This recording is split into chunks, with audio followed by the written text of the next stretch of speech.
Hey, Courtney Smith here, and I want to talk about why the buy and hold strategy in stocks is the worst strategy. Well, okay, maybe it's not the worst strategy, but it is certainly the most risky strategy out there.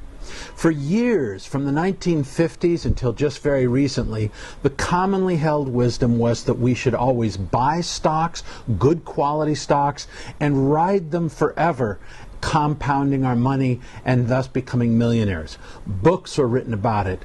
Gurus talked about it. Pundits talked about it. Stock market strategists and stock brokers talked about it. I hope that after the crash of 1987, the mini crash of 1990, the Asian contagion of 1998, the dot-com bust of 2000, 9/11, the crash of 2008, that we can finally put to rest this terrible idea.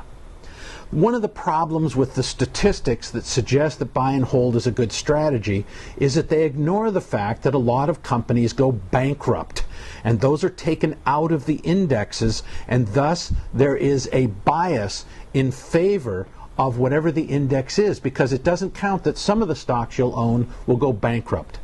But let's just assume for a second that you buy good quality stocks and they never go bankrupt. We also have to recognize that we can go through decades without seeing a profit. For example, this is a dramatic example, I admit, but from 1929 it took until the 1950s before the stock indexes were above where they were in 1929. We're talking about decades while you're sitting around not making any money whatsoever.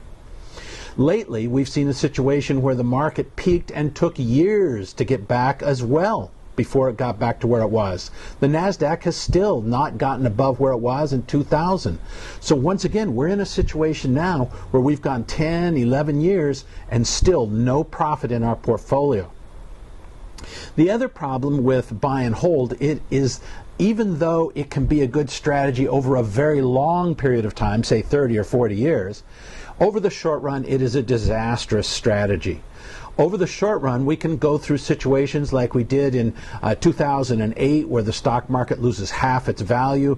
We can go through periods like 2000, where we see the NASDAQ losing like 80% of its value. How about the crash of 87, where it lost 30 or 40% of its value in one day?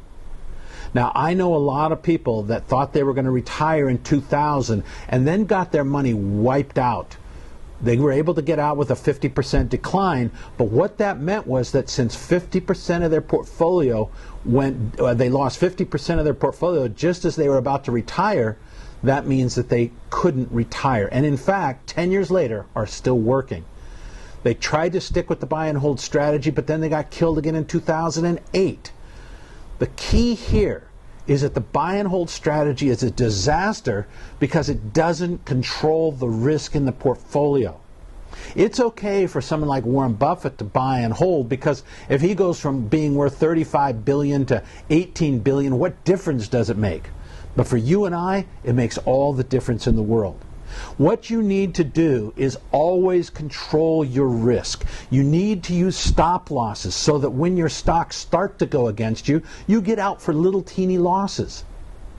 Now, when the market, so for example in 2008, maybe you would have lost 2 or 3 or 4 or 5%. Big deal. You can make that back almost in a day or in a week on a good day or a good week. But when you're down 50%, by March of 2009, you do need 100% gain in the market to get back to even. To get back to even. That's very difficult to do. So put in stop losses. Now what that means then is you may be thinking that you're admitting that you're wrong and that a stock that you bought, if it goes down, just get out of it. You're not saying that you made a mistake, but what you are saying is that you're not going to fight the market. The market will always win every battle between you and the market, so never fight the market. Now what this also means is that when the market reaches a bottom, you need to have a disciplined entry strategy to know when to start to rebuy your portfolio, but now at prices that are half price. Buy and hold, disastrously risky. Use stop losses and then use a technique which will allow you to re-enter at the bottoms. Thanks very much. Talk to you later.